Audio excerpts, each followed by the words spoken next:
అందరికీ సాయిరామ్. ఈరోజు వీడియోలో చూడండి, మీకు ఆల్మోస్ట్ అర్థమవుతూ ఉంటుంది. నేను వడ్డిస్తున్నాను పిల్లలందరికీ.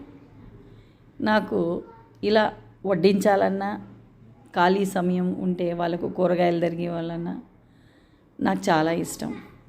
ఎందుకంటే ప్రొద్దున్నుంచి పిల్లలు కష్టపడి చదివి భోజనం దగ్గరకు వచ్చే లోపల వాళ్ళు తృప్తిగా ఇష్టంగా భోంచేయాలి. భోజనానికి అంటే వాళ్ళు కేకలు వేసుకుంటా రావాలి. అది నా ఇష్టం. అబ్బా భోజనమా, ఏం వండింటారో ఏంటో అనుకోకున్నా వాళ్ళు చాలా ఇష్టంగా తినాలి అనేది నా కోరిక. అలా మనం పెట్టగలిగితే పిల్లలు చాలా హ్యాపీగా చదువుకుంటారు, హ్యాపీగా స్కూల్కి అయితే వస్తారు.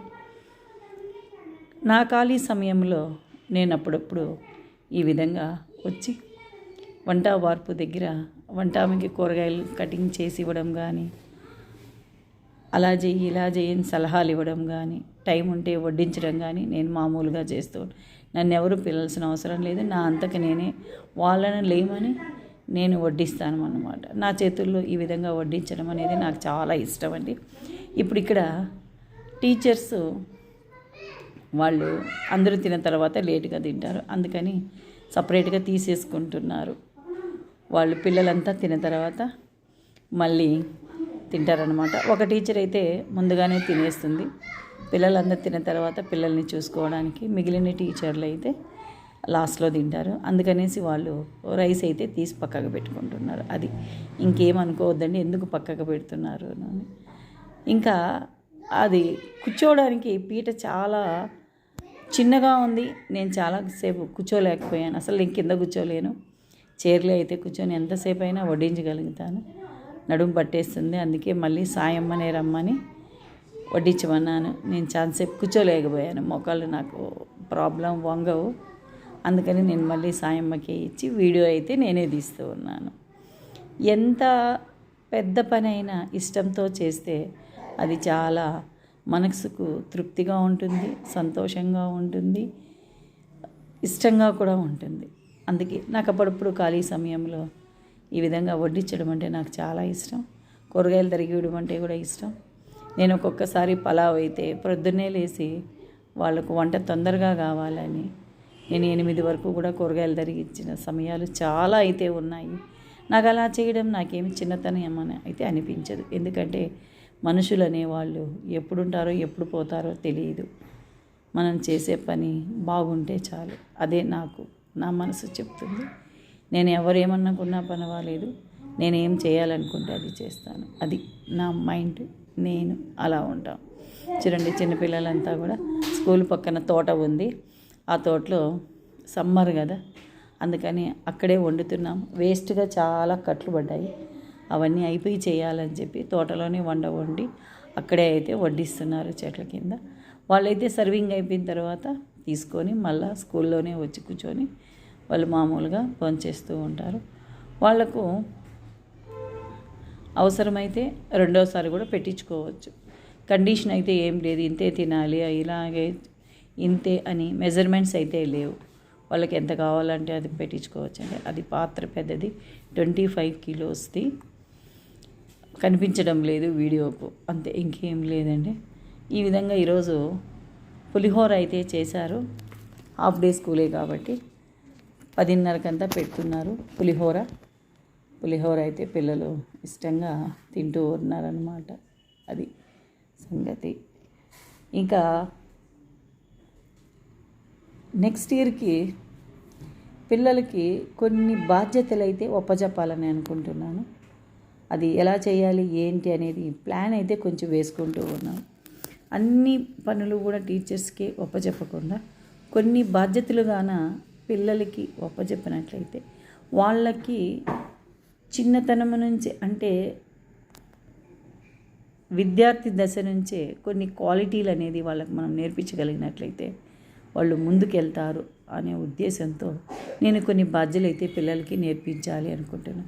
ఆ బాధ్యతలు ఏంటంటే, నెక్స్ట్ ఇయర్కి పిల్లల్ని కొంతమంది హైయర్ క్లాసెస్లో సెలెక్ట్ చేసి వాళ్ళకి ఫుడ్ మినిస్టర్ అని ఒకరిని, అంటే ఆ పర్టికులర్ అబ్బాయికి మెడలో స్కార్ఫ్ కూడా ఇచ్చి, scarf back side food minister అని ఎంబ్రాయిడరీ చేయించాలనుకున్నాను. ఆ అబ్బాయి ఏం చేయాలంటే ఒక సపరేట్గా కూర్చోవాలి. ఆ అబ్బాయి చైర్ వేసుకొని బకెట్ పెట్టుకొని కూర్చోవాలి. ఆ బకెట్లో పిల్లలు కూరగాయలు, రైసు పడేయకూడదు. ఓన్లీ కరివేపాకు, మిరపకాయలు ఇలాంటివి ఏంటి ఉన్నా ఉంటే ఆ బకెట్లో వేయాలి. అందుకనేసి ఆ అబ్బాయిని అయితే అక్కడ అలాట్ చేయాలి అనుకుంటున్నాను. ఫస్ట్ ఒకసారి అనౌన్స్ చేసేస్తాడు క్లాస్ అంటే. భోంచేసేటప్పుడు ఒక సైడ్గా కూర్చొని ప్రతి ఒక్కరిని ఎంటీ ప్లేట్ పోయేటట్టు ఆ అబ్బాయి చూసుకోవాలి. ఆ అబ్బాయిది అది బాధ్యత. ఇంకొక అబ్బాయికి శానిటరీ ఇన్స్పెక్టర్ అని పేరు పెట్టాలనుకున్నాను. ఆ అబ్బాయి డ్యూటీ ఏమంటే భోంచేసేటప్పుడు ప్రతి ఒక్కరూ చేతులు కడుక్కునేటట్టు చూడాలి. ప్లేట్లు క్లీన్గా ఉన్నాయా లేదా అని అబ్బాయి అయితే అబ్జర్వ్ చేయాలి. ఇంకా భోంచేసేటప్పుడు కరివేపాకు, ఈ టమేటాలు, కూరగాయలు పిల్లలు ఏం చేస్తారంటే భోజనానికి కూర్చున్న వెంటనే వాళ్ళు చేసే పని అన్నీ ఎత్తి కింద పడేసేయడం. అలా 200 మంది కింద పడేస్తే ఆ గ్రౌండ్ అంతా కూరగాయలు, కరివేపాకుతో, ఆయిల్తో నిండిపోతుంది. మళ్ళీ పనులు రావాలి, అదంతా వీళ్ళు తినగానే తొయ్యాలి. వాళ్ళు అన్నం కూడా తినకుండానే ఇది దొయ్యాలన్నమాట ఫస్ట్. అలా కాకుండా ఫస్ట్ ఆ అబ్బాయికి నేను ట్రైనింగ్ ఇవ్వాలనుకుంటున్నాను. అన్నీ కూడా ప్లేట్లోని ఒక పక్కన పెట్టుకొని వాళ్ళు భోంచేయాలి. వాళ్ళు లాస్ట్ వరకు కూడా వాళ్ళకి నచ్చనిది కరివేపాకు కానీ, ఒట్టిమిరపకాయలు కానీ, ఇంకేదైనా ఉంటే కానీ అది లాస్ట్లో వరకు కూడా వాళ్ళ ప్లేట్లో ఉండాలి. లాస్ట్లో మాత్రమే వాళ్ళు అక్కడ బకెట్లో పడేయాలి. కింద అయితే పడేయకూడదు. వాళ్ళు తినడానికి ముందు ప్లేస్ ఎలా ఉంటుందో తిన్న తర్వాత కూడా ప్లేట్స్ అదే విధంగా వాళ్ళు తిరిగి ఇవ్వాలన్నమాట. ఆ విధంగా అయితే క్లీన్లీనెస్ అనేది బాగా ఉంటుందని మేము ఆలోచించేస్తున్నాం. నా అభిప్రాయం మంచిది అవునా కాదా కామెంట్ రూపంలో అందరూ కూడా తెలియజేయండి. ఇది శానిటరీ ఇన్స్పెక్టర్కి నేను ఒప్పించే బాధ్యత. ఫుడ్ ఇన్స్పెక్టర్ ఒకరు, శానిటరీ ఇన్స్పెక్టర్ ఒకరు. ఇంకొకరికి తిన్న పిల్లలందరూ కూడా తిన్న తర్వాత ప్లేట్లన్నీ ఒక చోట పెట్టేసి పీఈటీ వాళ్ళ రూముల్లోకి వాళ్ళు వెళ్ళిపోయేటట్టు ఒక అబ్బాయి చూడాలి. ఏ క్లాస్కి ఆ క్లాసుకి పంపించేయాలన్నమాట.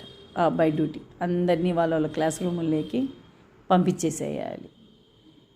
క్లాస్ రూములో ఒక లీడర్ అనేవాడు ఉంటారు. ఆ లీడర్ వాళ్ళందరినీ వాళ్ళు పడుకోనైనా పనుకోవచ్చు 1/2 అవరు, లేదంటే విశ్రాంతిగా కూర్చొని సైలెంట్గా మాట్లాడుకోవచ్చు, లేదా రాసుకోవచ్చు. Whatever they want they can do, no problem. ఆ విధంగా ఈ విధంగా వర్క్ అనేది ఈ విధంగా పిల్లలకైతే అలాట్ చేస్తే వాళ్ళకు ఒక రెస్పాన్సిబిలిటీ, ఒక బాధ్యత. నాకు కొన్ని పనులు అప్పచెప్పారు, నా డ్యూటీ నేను చెయ్యాలి అనే అభిప్రాయం పిల్లలకైతే వస్తుంది. ఇది నా అభిప్రాయం. నా అభిప్రాయాన్ని మీరేమంటారో నాకు కామెంట్ రూపంలో తెలియజేయండి. ఇది బాగా సక్సెస్గా అవుతే ప్రతి డిపార్ట్మెంట్కు 2 పెట్టాలనుకుంటున్నాను. ఫుడ్ మినిస్టర్ కానీ, శానిటరీ ఇన్స్పెక్టర్ కానీ, పీఈటీ కానీ. ఈ విధంగా అయిన తర్వాత 2 కానీ మనం అలాట్ చేసామంటే ఒకరు సిక్ అయినప్పుడు ఆబ్సెంట్ అయినా కూడా నెక్స్ట్ పర్సన్ అనేవాది కంటిన్యూ చేస్తారు.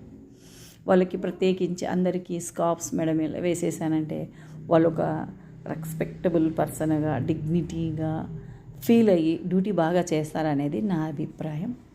ఇదిలా చేయాలనుకుంటున్నాను. నా అభిప్రాయం మీద మీరు కామెంట్స్ అయితే చేయండి. అదే అండి, చూద్దాం.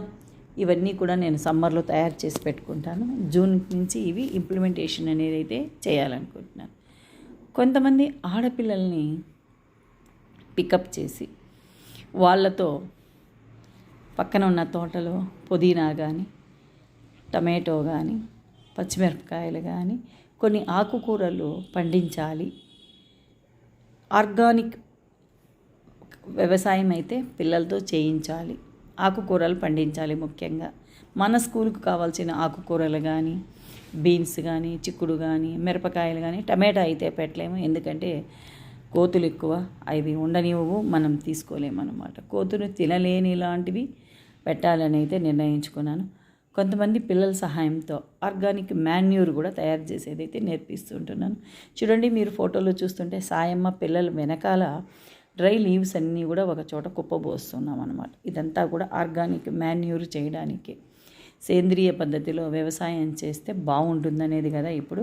అందుకే మన తోటకు కావాల్సిన ఎరువు అంతా కూడా మనమే తయారు చేసుకోవాలని ఈ విధంగా అయితే ఒక చోట మేము ఆకులన్నీ కూడా ప్రోగు చేస్తున్నాం.